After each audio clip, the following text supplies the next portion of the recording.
गोविंदा मन भजले हरि का प्यारा नाम है। गोपाला हरि का प्यारा नाम है। नंद लाला हरि का प्यारा नाम है। गोपाला हरि का प्यारा नाम है। नंद लाला हरि का प्यारा नाम है। श्री राधे गोविंदा मन भजले हरि का प्यारा नाम है। श्री राधे गोविंदा मन भजले हरि का प्यारा नाम है। गोपाला हरि का प्यारा नाम है। नंद लाला हरि का प्यारा नाम है। गोपाला हरि का प्यारा नाम है। नंद लाला हरि का प्यारा नाम है। आवाज नहीं आ रही? अब आ रही है। चलो भाई, कोई बात नहीं, उसके लिए माफ़ी चाहूँगा। आपको आवाज़ नहीं पहुँची। अब बहुत ध्यान से सुनना भैया। अब आवाज़ आ रही है ना? अब अपना स्पीकर ऑफ करके सुनिएगा। रामसुख दास जी कितने सरल शब्दों में प्रार्थना बता रहे हैं। वो भगवान से क्या प्रार्थना करते हैं, एक एक लाइन सुनिएगा। कहते हैं, हे नाथ। मिश्रा जी, आपके मोबाइल की आवाज़ खुली हुई है भैया। कहते हैं, हे नाथ, आपसे मेरी प्रार्थना है, आप हमें प्यारे लगें, केवल यही मेरी मांग है। बताओ क्या कह रहे हैं रामसुख दास जी? आप हमें प्यारे लगें, केवल यही मेरी मांग है, और कोई मांग नहीं है। हम लोग भगवान से कहते हैं आप हमें प्यारे लगें। हम तो भिखारियों की तरह लिस्ट लेके जाते हैं, ये दे दो, ये दे दो, ये दे दो। और रामसुख दास जी कह रहे हैं, आपसे मेरी प्रार्थना है कि आप हमें प्यारे लगें, केवल यही मेरी मांग, और कोई मांग नहीं। अब आप कहोगे, हमने तो कभी ऐसी प्रार्थना नहीं की। तो आपकी समबुद्धि हो जाएगी, आप भी ऐसी करोगे। और सुनिएगा, कहते हैं रामसुख दास जी, हे नाथ, एक एक शब्द ध्यान देना। कहते हैं, हे नाथ, अगर मैं स्वर्ग चाहूं, बहुत ध्यान से सुनो। क्या कहते हैं रामसुख दास जी? अगर मैं स्वर्ग चाहूं तो मुझे नरक में डाल देना। क्या कहते हैं? अगर मैं स्वर्ग चाहूं तो मुझे नरक में डाल दें। सुख चाहूं, अगर मैं सुख चाहूं तो अनंत दुखों में डाल देना, पर आप मुझे प्यारे लगें। आप मुझे कितना भी दुख दें, लेकिन आप मुझे प्यारे लगें। कहते हैं, हे नाथ, देखो क्या प्रार्थना है, आपके बिना मैं रह ना सकूं, आपके बिना मैं रह ना सकूं, ऐसी व्याकुलता आप दे दें। यानी आपके बिना ना रह सकूं, ऐसी व्याकुलता रह दीजिए। हे नाथ, मेरे हृदय में ऐसी आग लगा दें। बताइए क्या कह रहे हैं रामसुख दास जी? मेरे हृदय में ऐसी आग लगा दें कि आपकी प्रीति के बिना मैं जी ना सकूं।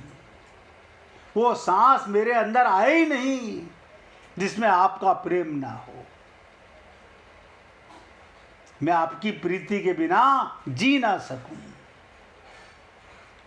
कहते हैं, हे नाथ, आपके बिना मेरा कौन है? मैं किससे कहूं और कौन सुनेगा?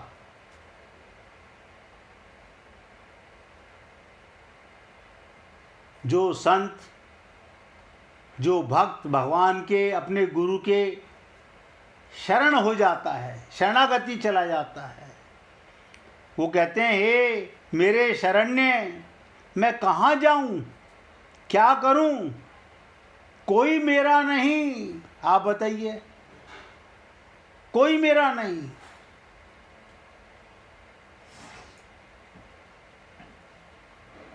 मैं भूला हुआ कईयों को अपना मानता रहा। ध्यान से सुनिएगा, क्या कहा?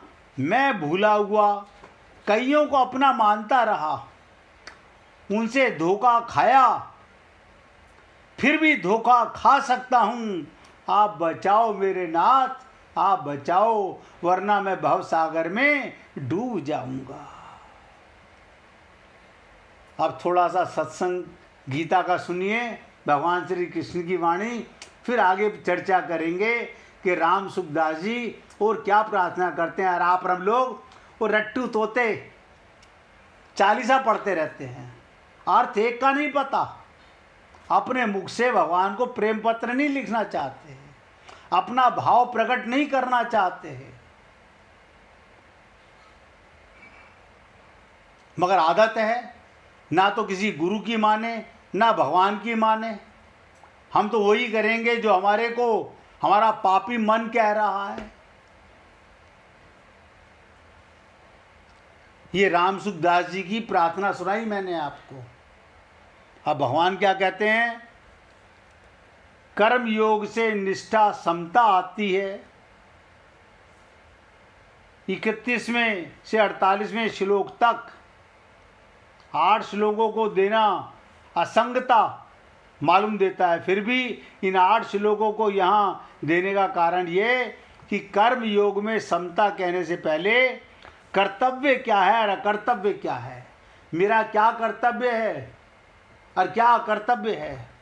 अर्जुन के लिए युद्ध करना कर्तव्य है, डॉक्टर के लिए पेशेंट का इलाज करना कर्तव्य है, और अर्जुन के लिए युद्ध ना करना अकर्तव्य है। इस विषय का वर्णन होना आवश्यक है। आप बताइए, किसी स्त्री का पति रात को 2 बजे आए, वो कहेगी नहीं मैं खाना नहीं खाया है, आप बैठिए मैं आपके लिए अभी रोटी बना देती हूँ। रात को 2 बजे उसे आलस नहीं आ रहा, गहरी नींद में सो रही थी, अचानक पति आ गया, हाँ कोई आलस नहीं आ रहा। और अगर अभी कोई पड़ोसी आ जाए और वो कहे कि मेरे चाबी घर भूल आया, ताले में चाबी नहीं लग रही, आज मैं आपके घर रुक जाऊं, आप झूठे पूछोगे नहीं कि आपने खाया कि नहीं खाया। आप तो लग रहे इसमें मैंने क्या गलत कहा, रात को 2 बजे क्या खाना पूछा जाता है। सब भगवान देखते रहते हैं। हमारी कैसी बुद्धि है, जानत है प्रभु सबके मन की। भगवान ने कर्तव्य और कर्तव्य का वर्णन करने के लिए ही 8 श्लोक 31 में लेके 38वें श्लोक तक समता की बात कही है।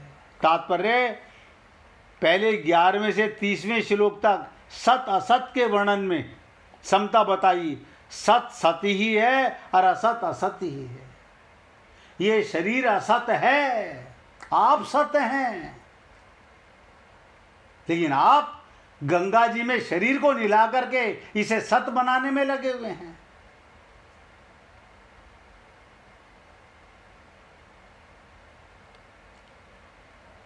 इनमें कोई कुछ भी परिवर्तन नहीं कर सकता। फिर 31वें 38वें श्लोक तक कर्तव्य अकर्तव्य की बात कहकर भगवान कहते हैं, 39वें श्लोक में जिसकी चर्चा चल रही है, अकर्तव्य का त्याग कर और कर्तव्य का पालन कर। कर्मों की सिद्धि असिद्धि और फल की प्राप्ति अप्राप्ति समता का वर्णन करते हैं। आप और हम लोग वो कर्म नहीं करते जिससे कोई फल ना मिल रहा हो। हम भगवान के निमित्त कुछ नहीं करना चाहते, हम इतने स्वार्थी हैं। हमें तो हर चीज में 2 पैसे का नफा चाहिए, 2 पैसे का फायदा चाहिए। ये माया का मन है। आज देखिए, मीना जी के सुपुत्र ने हमारे को एक छोटा सा पत्र लिखा। उसमें लिखा कि राम जी को मंत्रा बहुत प्यार करती थी, केकई बहुत प्यार करती थी, मंत्रा अपना दूध भी पिलाती थी कभी कभी राम जी को। फिर उसकी बुद्धि कैसे पलट गई। केकई भरत से ज्यादा राम जी को प्यार करती थी, उसकी बुद्धि कैसे पलट गई। तो मैंने लिखा, मैंने कहा बेटा, ये सब बातें जहां स्वार्थ आता है ना, मंत्रा का स्वार्थ आया कि अब तो कौशल्या महारानी बन जाएंगी, सीता महारानी बन जाएगी, राम के राज्य होते ही तो मेरी क्या दशा होगी। मैं दासी तो पहले से थी और महादासी बन जाऊंगी। केकई के मन में भी पाप भर दिया कि अपने पुत्र का राज्य मांग। ये अपनापन कहां से आ गया। अब भगवान को सब पता है। भगवान दशरथ के भी पिता हैं, राम पुत्र बन के आए हैं लेकिन है पिता। वो कौशल्या के भी पिता हैं, केकई के भी पिता हैं।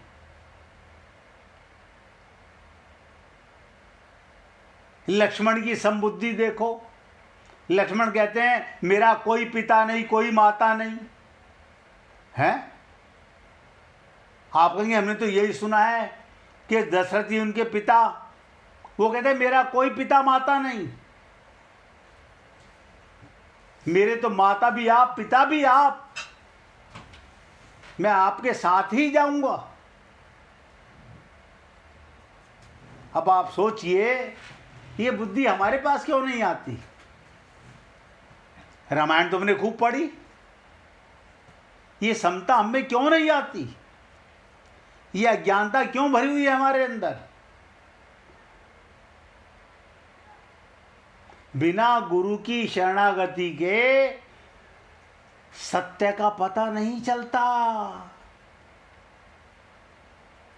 ज्ञान ही नहीं हो सकता।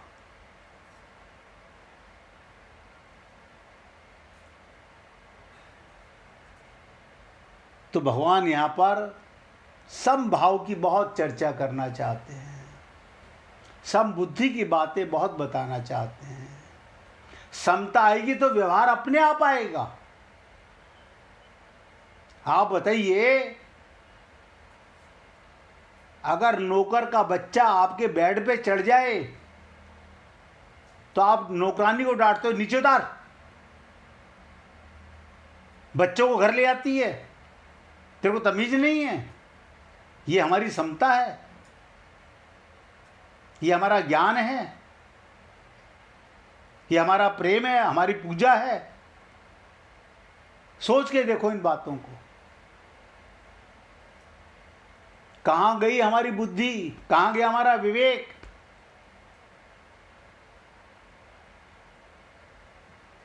आज वो नौकर है, तुम मालिक हो, कल वो मालिक बनेगा, तुम नौकर बनोगे। अंतर क्या है। भगवान सब नोट करते हैं। तो इस चर्चा को अब और थोड़ा गंभीरता से सुनने का प्रयत्न कीजिएगा। अब सोचिएगा राम सुखदास जी क्या प्रार्थना करते हैं और आप और हम लोग क्या प्रार्थना करते हैं भगवान से।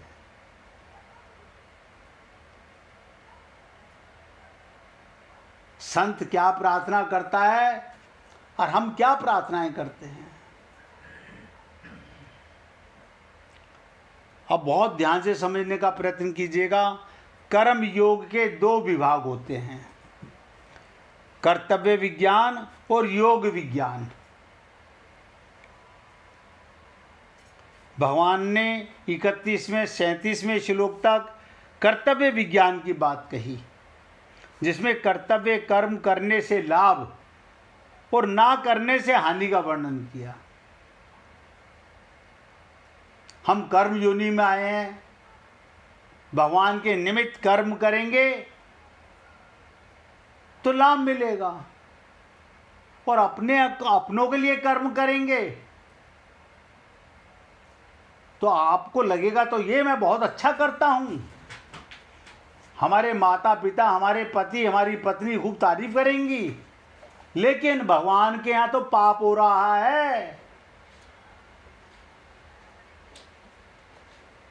भगवान की दृष्टि में पाप कर रहे हैं हम। अब यहां से ध्यान से सुनिएगा, यहां से एक नया शब्द जुड़ने जा रहा है। इस 39वें श्लोक से लेकर के 53वें श्लोक तक दूसरे अध्याय के योग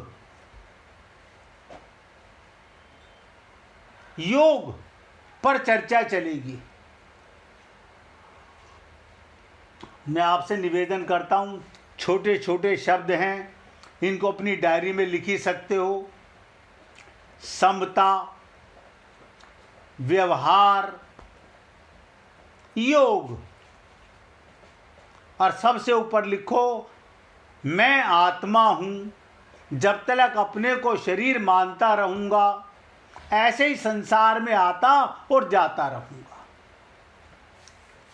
बस एक लाइन सबसे ऊपर लिखो, मैं हूं आत्मा। जब तक अपने को शरीर मानूंगा, मैं माया का गुलाम बना रहूंगा, माया के बंधन में रहूंगा, आता रहूंगा, जाता रहूंगा। चाहे किसी परिवार में जाऊं, किसी योनि में जाऊं, किसी धर्म में जाऊं, इससे कोई फर्क नहीं पड़ता। कोई जरूरी नहीं कि आपको और हमको हर बार मनुष्य शरीर मिलेगा, हर बार हमें संत महात्मा मिलेंगे।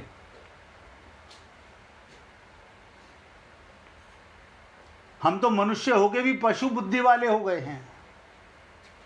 सत्संग सुनने के बाद भी जागृति नहीं हो पा रही है।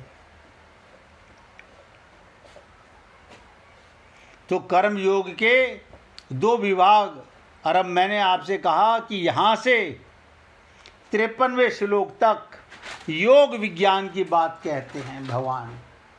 अब आप कहोगे योग माने क्या होता है? पहले समझ लीजिए, फिर चर्चा में तो आप बहुत आगे तक सुनोगे। एक होता है संयोग और एक होता है वियोग। संयोग माने क्या? लड़की का लड़के से विवाह हुआ, पति पत्नी बन गए, आज हो गया संयोग। एक दिन 100% होगा वियोग, 100%। दुनिया की कोई ताकत रोक नहीं सकती। आज मैंने अपनी कोख से जन्म दिया, मैं मां बन गई। एक दिन या तो मां जाएगी या पुत्र जाएगा, वियोग हो जाएगा। अब साथ में लिख लो डायरी में, जिससे होगा संयोग उससे 100% होगा वियोग, 100%। और जिसके साथ नित्य योग है, अगर मुझे आत्मज्ञान हो गया, जो कि है नहीं, छोटी गली सही, आत्मज्ञान हो गया, तो अब मेरा परमात्मा के साथ नित्य योग पहले से था, आज भी है, कल भी रहेगा, लेकिन मुझे पता नहीं है, मुझे ज्ञान नहीं है।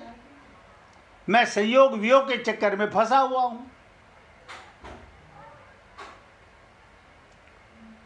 हमें तो अभी तक ये भी डिसाइड नहीं कर पाए कि हमारे लिए जीवन में क्या काम करने का, क्या छोड़ने का है। हम कहाँ फंसे हुए हैं? मन के गुलाम हैं। हम भूल जाते हैं, हमारा मन इतना गंदा है, हम भगवान का प्रेम, गुरु की कृपा सब भूल जाते हैं अपने मन की गुलामियत के आगे। बस जो मेरा मन करेगा मैं वही करूँगा। तो भगवान कहते हैं,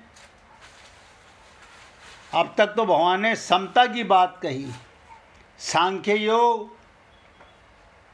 के द्वारा, कर्म योग के द्वारा दोनों साधनों से प्राप्त हो सकती है, शरीर और शरीर के विभाग को जानकर। ये कैसे होगा? जब आप ये जान जाओगे मैं शरीर हूँ या शरीरी हूँ, मैं जड़ हूँ या मैं चेतन हूँ, मैं मरने वाला हूँ या कभी ना मरने वाला हूँ।